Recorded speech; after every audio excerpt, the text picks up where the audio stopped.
Why would you want to be your own life coach in the first place? Let's start there. My experience has been having a coach for 5+ years, being a coach to others. This is my experience. Confidence, clarity, conviction, personal power, inner peace, joy, happiness, fulfillment. So wouldn't it be cool if you could be your own life coach and create that within yourself and be that, not needing anybody other than yourself to create that in you? That's what we're going to talk about today. There's three things I want to get into to get you started down this path of being your own life coach. Before we do though, I want to clarify what I mean by coach, because coach, that word, I mean, we think of the high school basketball coach we had that we loved or we hated, didn't love. Or we think about just coaching in the aspect of, oh yeah, tell me what to do. Here's the thing, coaching, there's a distinction between being a mentor, being an advisor, being somebody's therapist, and being a coach. So when I'm using the word coach, this is what I mean. Coaching is all about prompting your own insights, meaning they come from within. A great coach helps you find your own answers, your own solutions, helps you create your business, helps you lead your team, helps you build your life on your terms. There's no right way of doing this stuff other than the way that is right for you, your way. So that's why you can be your own life coach. You don't need any outside advice or direction. You have it within you. It's just learning to tap into it. Call it intuition, call it God, call it spirit, universe. You already have all the answers you need to move forward in your life and create what you want to create in your life, in your business, and on your team. So we got to come from that place. The first thing that I want you to start playing with, and that is noticing and releasing. Noticing your thinking. Notice the thoughts and the feelings that you're having in any given moment. A good practice here is mindfulness, meditation practice. This isn't necessarily spiritual. It's just closing your eyes, getting into your breath, and just focusing on your breath. Notice when you're breathing in, notice when you're breathing out. Just be with that one thing, one sensation. Maybe it's feeling the air coming in through your nose or your belly filling up with air. Just keep your focus on one point. But what's inevitable is your thinking mind is going to take off, and before you know it, you're going to be thinking about what you're going to cook for dinner. Notice and then release it. Let go of it. Watch it pass. That's the first step. Like, if you're unwilling to do that, if you're like, I can't do that, I can't sit for that long, it drives me crazy. You got to learn. You got to learn to listen. You got to learn to tune in. But first and foremost, we got to let some of the noise quiet down. I like to think of it as if you had a bunch of gravel in a jar, and that is in a mason jar, and it's sealed off and it's tight, and you shake that thing, the water's really cloudy. That's your mind. That's how most of us walk around 24/7, cloudy. And so the first step is we got to sit and we got to let that stuff just settle to the bottom. Get quiet. Get the noise to die down. Because all of that is like static and noise, and it makes it really hard to even realize that you have a coach within you. If you don't have a mindfulness meditation practice, that's where you start. Absolutely. I want to invite you to try this. I want you to notice how uncomfortable it is to just sit. In today's time, we are the most uncomfortable when we're just being. I don't know about you, but there's just kind of this constant hum of gotta be doing something, gotta be doing something, gotta be doing something, doing.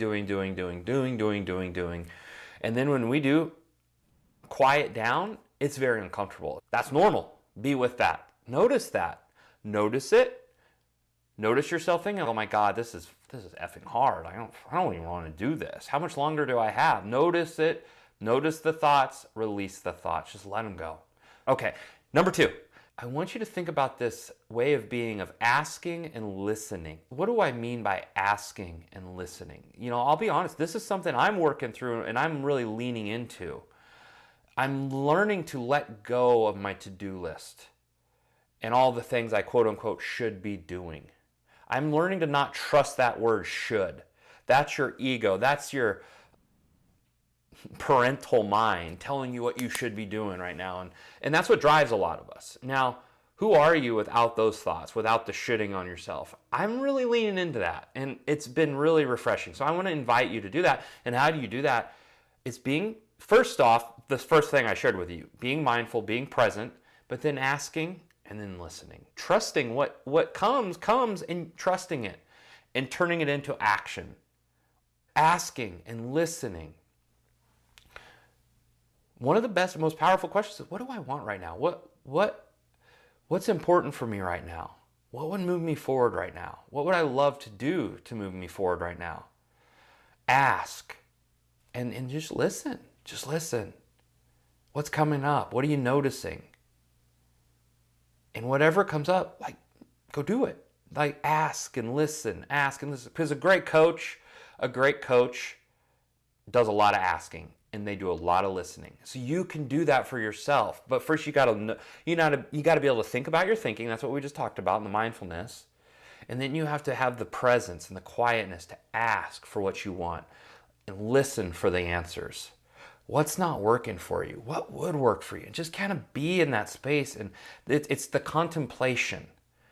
And this is much deeper than going on a walk or journaling. This is like being very intentional with, what would I love to create? What would I love to be different? What do I want more of, less of in my life? And then just listen. Because that's what a great coach gets you to do. Create space for you to be able to get back in touch with who you are, what you desire. Number three,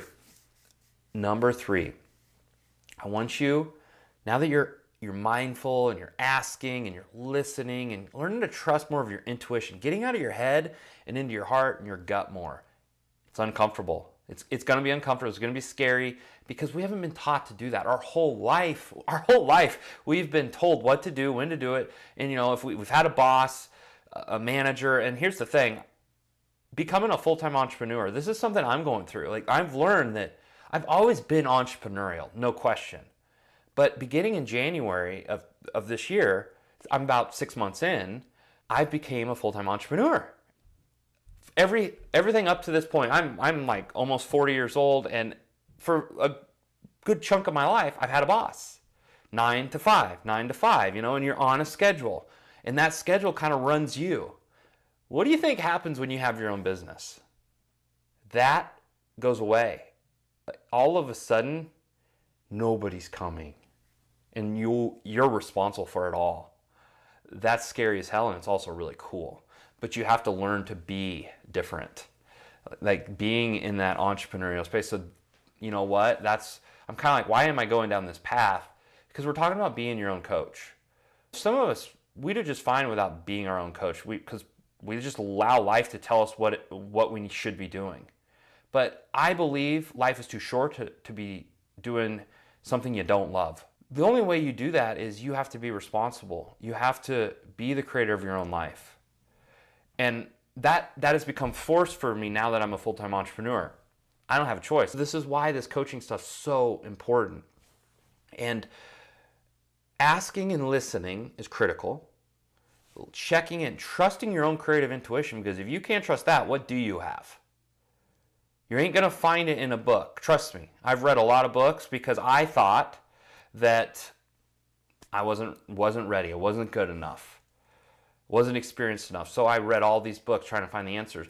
There's some value from that for sure. Now, at some point, you have to learn to just trust your gut, because you learn that there's a multitude of right ways of doing things, and the most important one is the one that resonates with you, and that's what comes from asking and listening. Okay, number 3, live into more powerful questions. So we're asking and listening, yes, but then I want you to start to live into more powerful questions. Not just ask, but live the question. Like, that sounds strange, even as I'm saying, like, well, how do you do that? I know that I do it, but I'm like, well, how do I do it? It's just staying in the question long enough that you allow answers to find you. Asking questions has a way of directing your attention and your focus. And where you're focused, your energy goes. You create what you focus on. You are where your attention is. It really creates your being. And you can focus on a lot of stuff you don't want, and that's going to create anxiety and nervousness and fear and self-worry and doubt and kind of this paranoia, which in a way can serve you, but there's a much more powerful approach. Focusing on what you do desire, and then asking questions around that, living into the question, and allowing the answer to find you. What's a powerful question that I live into? I'm just thinking, what's the result I would love to create here? There's not a moment that goes by that question isn't of value to me. So I just live the question, right? Like, it's 6 o'clock in the evening and I'm walking into the kitchen where my family is. I'm leaving my office. What's the result I desire to create here? It's such a powerful question. It's a question that really, there is no one answer. It's a question to be lived. That's what I mean by living powerful questions. How is this serving me? How is this serving me? This is another question to live into, because staying connected to this resonance, this is serving me. This is why I'm doing this. This is what's important to me about this. Or the realization of like, this really isn't serving me. There isn't anything in me that wants to go do this thing. So I'm going to check into what is telling you that you should do it. Because remember, back to earlier, that shoulding voice, we're not going to trust that anymore. Maybe that's an indicator that we need to have a difficult conversation or say no to that thing so that we can say yes to what does serve us. Now that sounds selfish. Okay. But here's the thing. If you're a leader, if you're a business owner, if you're a parent, people are counting on you. It's important that you are at your best, that you have your tank is full, you have something to give. So I believe fundamentally, and try this on as a possibility, you have to first serve yourself so that you can serve others. It's like the most selfless act you could do is to serve yourself. Because trust me, it's uncomfortable. It's the most uncomfortable thing you could do, to be like, what do I desire right now? What would light me up? What would energize me? What do I want to do? What do I not want to do? And then saying no to that thing you don't want to do. Those are two examples. What are some others that you can think of? Like, what's a powerful question you could live into? These are powerful ways to be your own coach. This is coaching. If you're working with me, like, I'm asking this of you all the time. What do you want? How is that serving you? What would serve you? What's the result you want to see? What's the goal of this conversation? At the end of the hour, where do you want to be? It's a constant creation. You can do this for yourself by living into powerful questions. But you might be thinking, like, Zach, you have no clue. Like, my life is crazy. I've got so much on my plate. I feel so overwhelmed, stressed. Like, people need stuff from me all the time. I'm working 70 hours a week. Like, this just doesn't seem realistic. Here's some things that I think will help you. One, subscribe to this channel, because this is what I talk about. Getting yourself in a position to be powerful, to be grounded, to be present, so that you can create more of what you want in your life. You also might love signing up for the 8-second daily coach. It's an email. I send it to you every single day with a simple question. 8 seconds or less, a powerful question for you to live into that day. So that's a good first step. Like, if you're struggling with this stuff, just start there. Start with living a question each day. A question that I'll provide you every single day. I put it in your inbox 6 in the morning. It's there for you, waiting for you when you start your day. Read it, center yourself around it.